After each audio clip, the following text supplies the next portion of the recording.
As you know, the Palace of Versailles was the principal residence of the French kings from the time of Louis XIV to Louis XVI, and above all a way to demonstrate the power and authority of Louis XIV and his successors.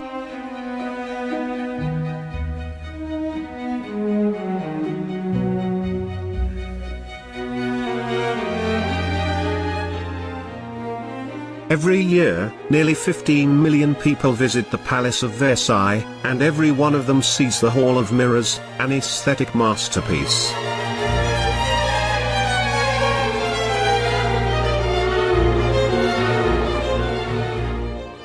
Located on the first floor of the palace's central body, it faces west towards the palace gardens.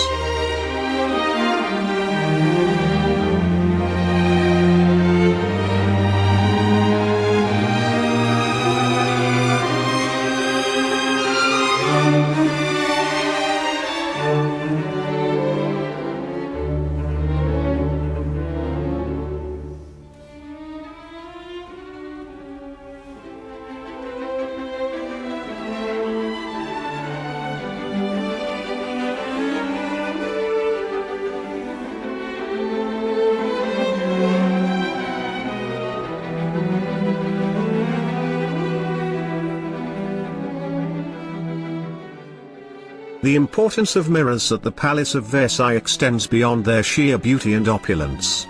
They represent a pivotal moment in art and architectural history, symbolizing the power, wealth, and sophistication of Louis XIV's France.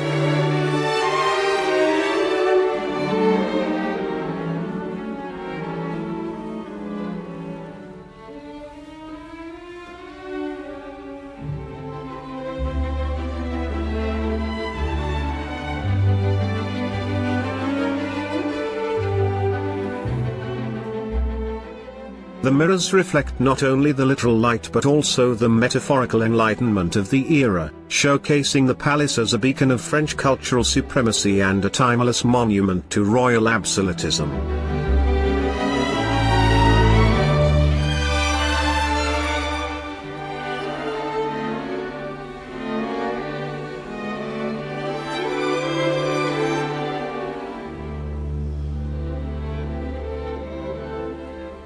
Mirrors in the 17th century were extraordinarily expensive and considered luxurious objects, largely because the technology of producing high-quality glass mirrors was a closely guarded secret by the Venetians, the leaders in mirror manufacturing.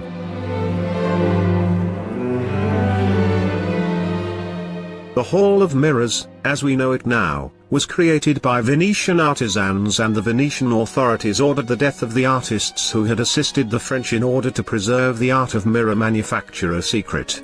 As a result, the Hall of Mirrors is frequently referred to as the Hall of Bloody Mirrors.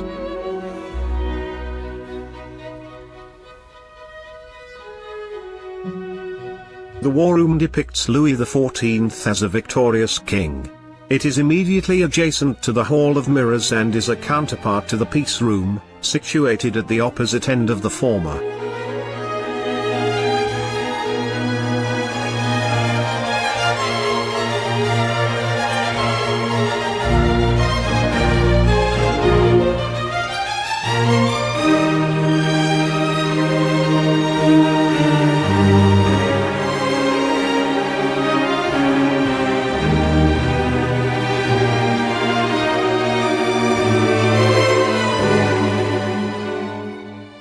The Hall of Mirrors at Versailles was not originally planned for the palace, but King Louis XIV chose to create it in 1678.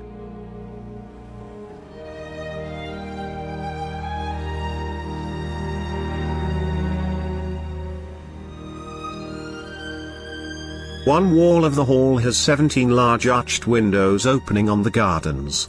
Directly opposite these windows are arched mirrors the same size as the windows. Each arch contains 21 mirrors for a total of 357 mirrors.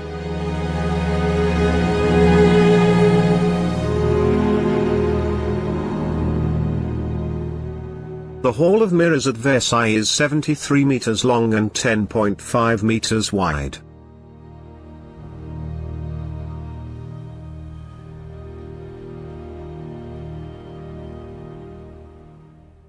The use of mirrors was revolutionary at the time. It created an illusion of space, making the hall appear more extensive and grander than it actually was.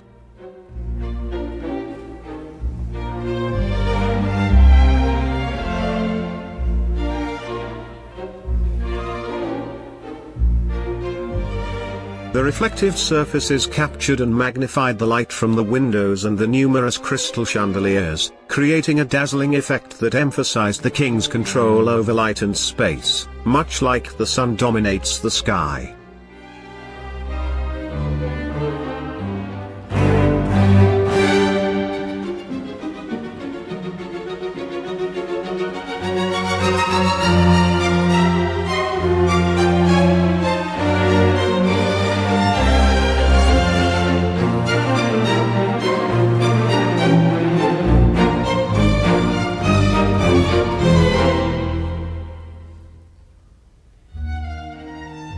The sculptures, furniture, and other items of art that adorned the Hall of Mirrors demonstrated creative mastery.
The whole length of the hall pays tribute to the political, economic and artistic success of France. Political successes are illustrated through the 30 painted compositions on the vaulted ceiling by Lebrun, which depict the glorious history of Louis XIV during the first 18 years of his reign.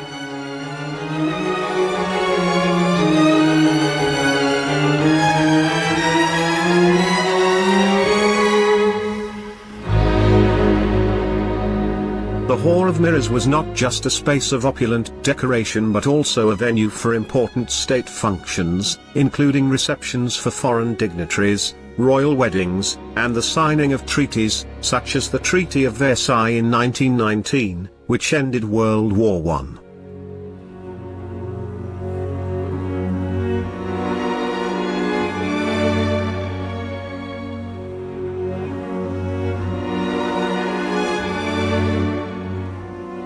The magnificence of the hall was intended to impress and intimidate visitors, reinforcing the monarch's absolute power and the central role of France in European politics.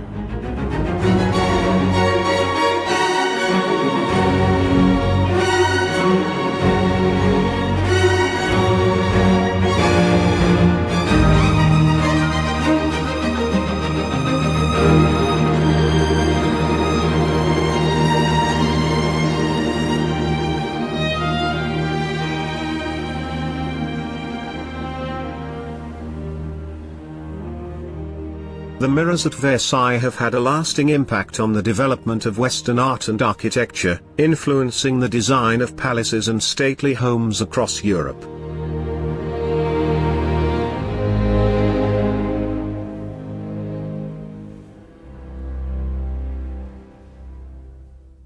The mirrors have become a symbol of the cultural and historical significance of the Palace of Versailles, attracting millions of visitors annually who marvel at the craftsmanship and beauty of these reflective surfaces.